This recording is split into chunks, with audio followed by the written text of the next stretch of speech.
Hi guys! Welcome to my first grammar lesson. I am really excited. This is my first time in front of a camera recording a lesson with a whiteboard. I hope you will like it. I did my best. So, what I will teach you in this lesson? In this lesson, I want to show you a method I discovered to choose the correct pronoun in a given context. So, I will teach you how to use possessive pronouns in a nominative case. I know this table looks crazy complicated, but don't worry about this now, it's really easy. I will explain it to you later when I will showing you the method. Right now, just forget it's behind me and let's focus on this part of the whiteboard. Here you can see the change factors. Change factors are the things that make the pronoun change. So let's look on the first example. This change exists only in English. It doesn't happen in Polish language. Attached to noun contra independent. What does it mean? It means that the pronoun may be attached to noun, like here, my dog, or independent, mine. This is my dog, this dog is mine. In Polish language, it doesn't matter. In both cases, we use the same pronoun. To jest mój pies, ten pies jest mój. So, wow, that's crazy. Polish is easier than English. Yeah, but don't be so happy because we have 4 different change factors on our way. So let's look on the second, but really first factor, which changes the pronoun in Polish language. Subject, owner, change. Firstly, I will tell you what's the subject or what's the owner. In the first sentence, this is my dog. The owner is I, because I say it's my dog. If I say as this sentence, this is his dog, then it means that he owns the dog, so he is the subject. If I say this is your dog, then you are the subject. Okay, so that's pretty easy. And what happens when we change the subject? This is my dog, this is our dog.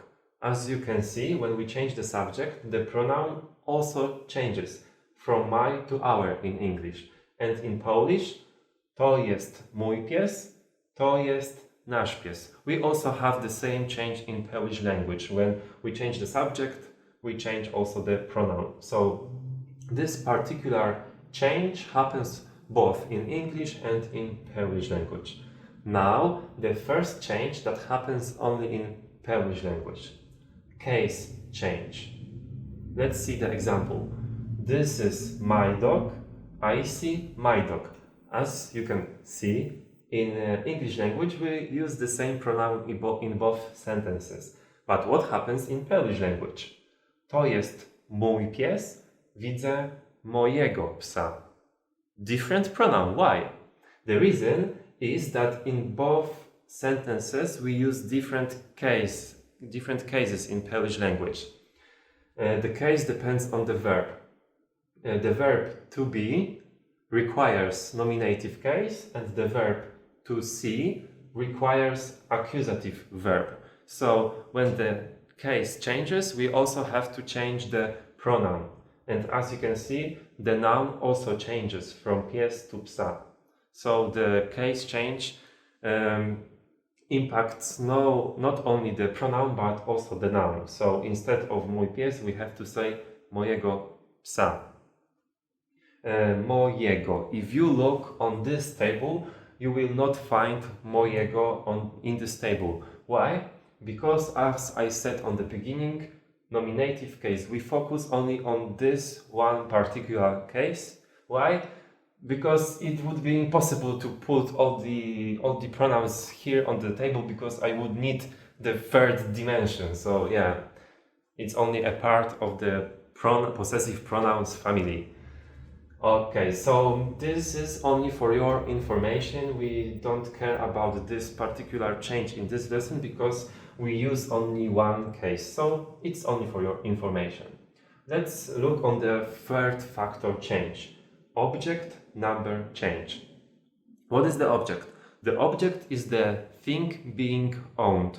So in all this example, dog is the object. So when you change the number of the object, like here, this is my dog, these are my dogs, then you have to also use a different pronoun in Polish language.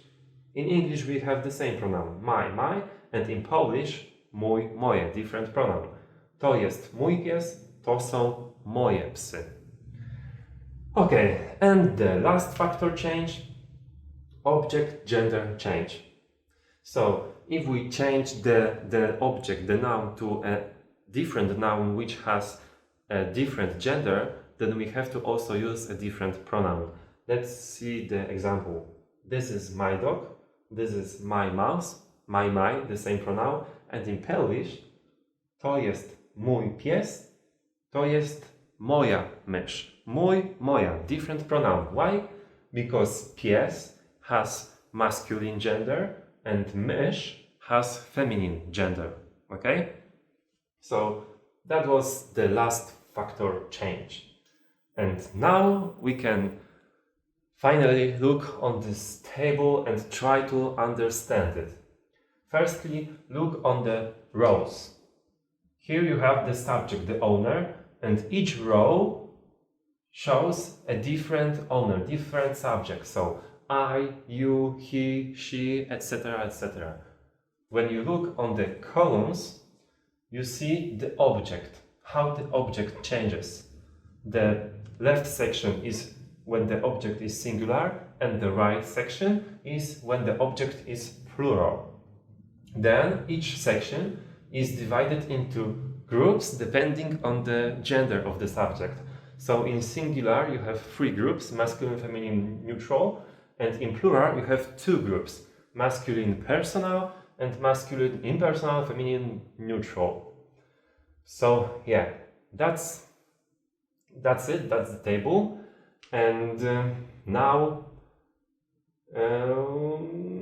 let's go through the steps of the method, of the algorithm, because it's like an algorithm.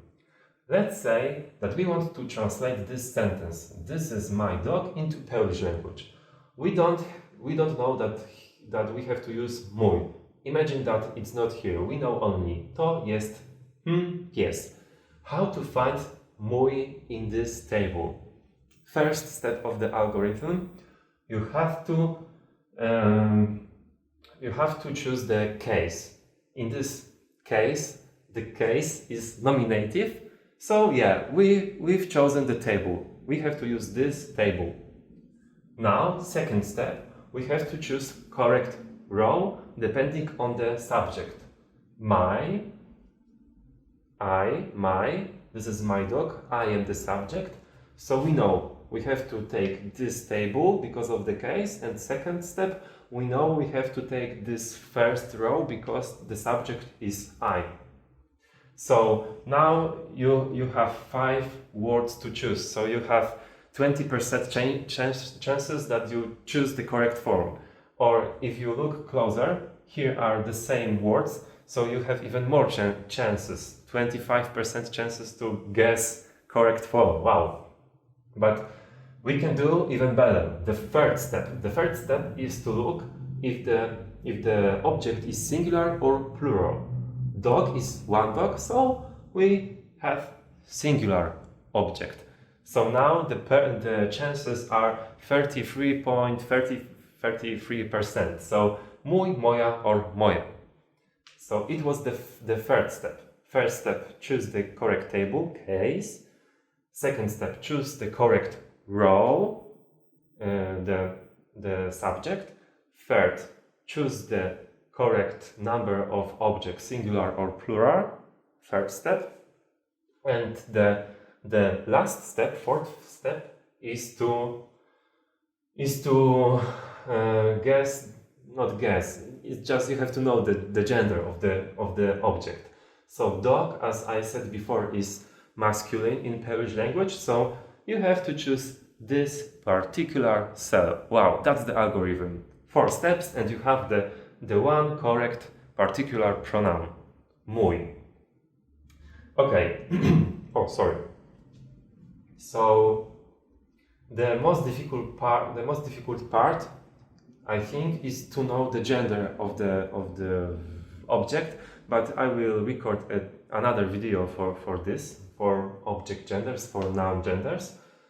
Let's now analyze this table and think how we can remember all these pronouns, because it's quite a big table and complicated. But if you look closer on this, it's not so difficult, it's pretty easy. Firstly, let's look on these rows, jego, jej, jego, ich.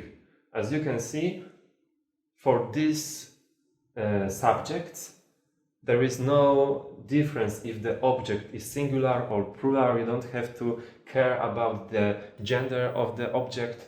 Always you use the same pronoun, jego, jej, jego, ich. So you have only two steps. Firstly, you have to choose the case. Secondly, you have to choose the subject.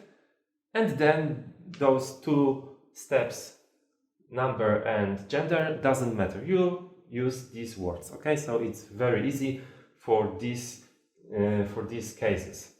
Now let's look on the third and the fifth column. As you can see, they are the same. There is no difference between them. So in reality, you have to learn only 4 columns, not 5 columns. So remember about this, they are the same. Now let's see how in each row the pronouns are created. In the second column, we add the letter A, always. In the third column, we add the letter E. In the fourth column, we add the letter E. And in the last column, again, the letter E.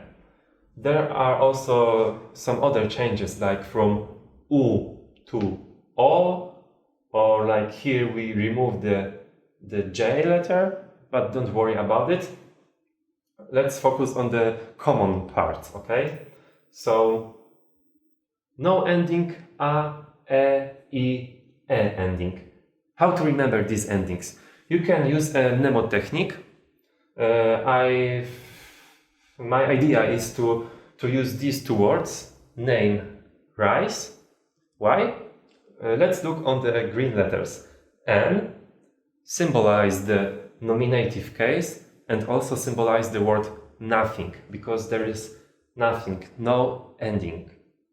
The second letter, A, symbolize the second column, because we add the ending A. Then letter E, we add E. Letter E, we add E everywhere. And the last column and the last letter, we add everywhere E. So instead of trying to remember no ending A, E, you will forget after 1 or 2 days. You can try to remember these two words, name, rice. And I think it will be much easier to recollect from your mind these two words and remember the endings. Whew, that's pretty it. I hope you enjoyed this lesson and you understood the method I created. If you have any question, don't worry, ask in the comments. I will try to explain again and answer your questions. If you like this video, if I helped you, please remember to give me a like and subscribe for more Polish content. See you later.